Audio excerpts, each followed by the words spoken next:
So guys, welcome, and this is another awesome algorithm question, and it has asked us to merge two sorted array, and we have also been given the length of each of these both arrays, and we are supposed to place that other array inside the first array, but also we need to keep the sorted attribute intact. Let's see how to solve this problem.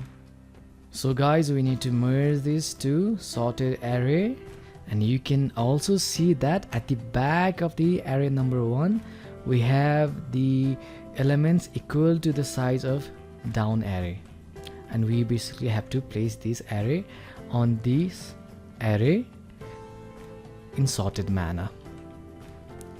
We are going to take the right to left approach, and for that we are going to check m-1 and n-1 index of these both elements. m-1 is 2, which means this index of the array, and also for the n, 3-1 is 2, this is the array.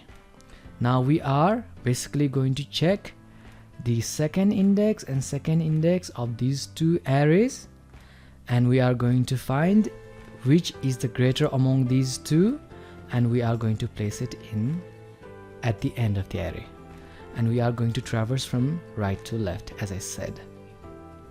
And you can see that for 3 and 6 is the greatest one, and we are going to place 6 at here, and we are going to decrease the counter for this, and we have reached the 1 index of this array, and we are going to check.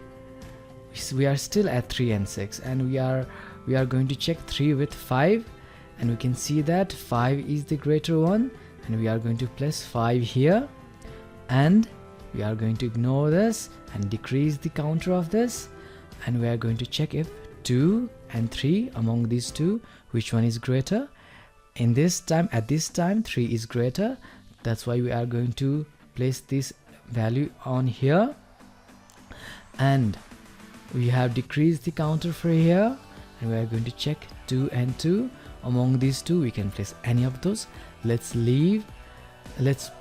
put this 2 in here and decrease its counter, and as n is less than 0, now we are not going to look at this array.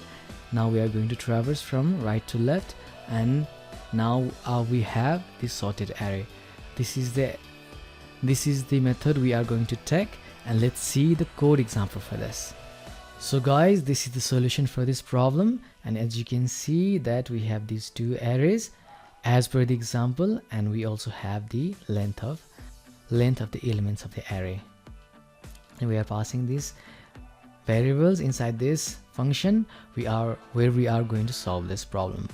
And at first I'm creating these two variables by subtracting the number of elements length -1, because we are trying to get the index of the last element of this both arrays, and we are going inside this for loop from right to left, because we are traversing from the length of this array, as this has the empty elements to be placed, its length -1, and we are decreasing as we are performing this operation.